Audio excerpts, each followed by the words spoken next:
Hi, and welcome to Chamber Chatter. I'm Shaun Hayes, Executive Director with the Clarkston Area Chamber of Commerce.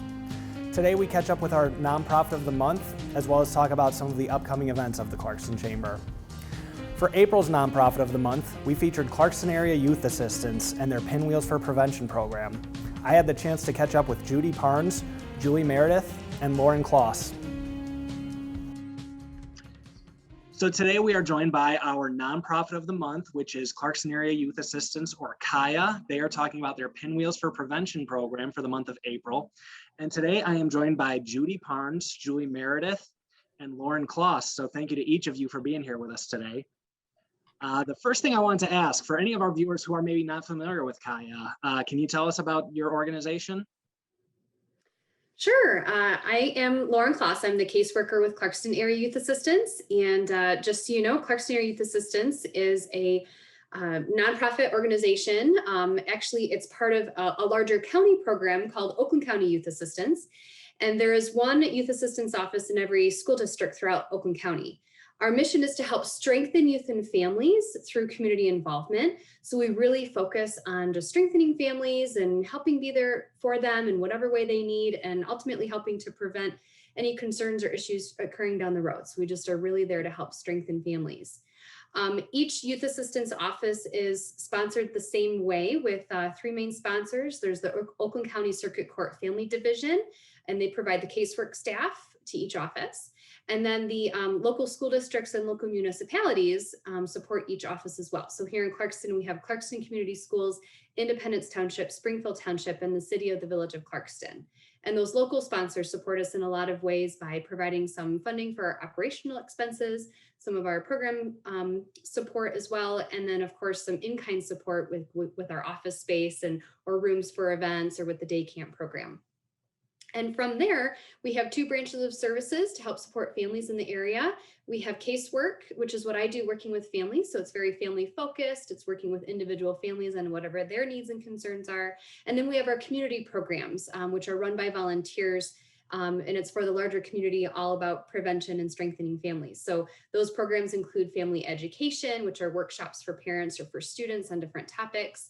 We have Homework Club, which is for elementary students working with volunteer tutors. We have a mentoring program. We have two scholarship programs for families that income qualify. One is for camp in the summertime, and then another one is for skill building activities. So any extracurricular activities such as driver's training, tutoring, sports, dance, music, art, you name it. We also have our youth recognition program, which recognizes how kids are contributing to the well-being of Clarkston in different positive ways, whether their own well-being with personal growth or looking out for the well-being of others with volunteering, showing kindness, helping kids feel welcome and included, things like that. And then of course our Pinwheels for Prevention program, which we're talking about today. That's wonderful. Thank you very much for that, Lauren. So yeah, you mentioned pinwheels. I mentioned that a bit earlier too. We've obviously all seen the blue pinwheels around town this month at a few businesses, the Clarkston Chamber office included, of course. But for anybody unfamiliar, can you share with us about the Pinwheels Prevention Program? KAYA's Pinwheels Prevention Program began in April of 2016, based solely on a nationwide campaign where the blue pinwheels symbolize that childhood should be filled with hope, happiness, and kindness. And that is something that we all wish for. Within a few years, Clarkston's Pinwheel for Prevention program soon began to move toward fully aligning with local interest in creating a culture of well-being, especially for its children and youth. It became important that Clarkston's pinwheels would be both meaningful and interactive. It became important that Clarkston's blue pinwheels remind each and every one of us that we have a role in creating a culture of well-being, understanding that every moment is an opportunity to positively impact somebody's life. I think we can now say that we have a new Clarkston tradition, and April is Blue Pinwheel Month in the Clarkston community. Seeing blue pinwheels spinning and sparkling in April sunshine, showers, even sometimes snow flurries, and even sometimes below freezing temperatures, as we did about a week ago, is always uplifting, and especially this year, bringing back a sense of normalcy. Each display of pinwheels demonstrates strong community support and involvement. Know that you can never underestimate the collective impact of the Clarkston community that is focused on creating a culture of well-being where children and youth can flourish. That's perfect. And yes, we certainly appreciate the nice weather this week, but obviously we enjoy the pinwheels. And since we're in Michigan, we enjoy them in any season, however the weather turns out in the spring. So very glad to see that. You talked a little bit about how it has become sort of a standard of the Clarkston community. How has this really grown in support and recognition over the years since it first started? Well, that's really interesting. We started out with just a handful of gardens. They were at the schools, they were at some of the local businesses. This year it has exploded. We have over 53 gardens. There's over 1,400 pinwheels around town. So we're seeing lots of those blue spinning pinwheels, and that's really exciting. It's businesses, it's residents, it's schools, it's local organizations. Lots of people are jumping on board. We're really excited that Waterfall Jewelers was the location for the kickoff this year. We did that on April 1st. And they have a really neat digital sign up that reminds people that if they want more information about Kaya's Pinwheels for Prevention program, that they can go to the website.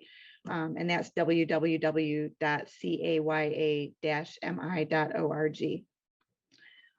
But it all kind of boils down to some really important points that we want everybody to think about when they see these blue pinwheels. And the most important one is that the positive relationship with caring adults is what helps young people to feel supported and helps them to build resiliency during difficult times like we've had in this last year.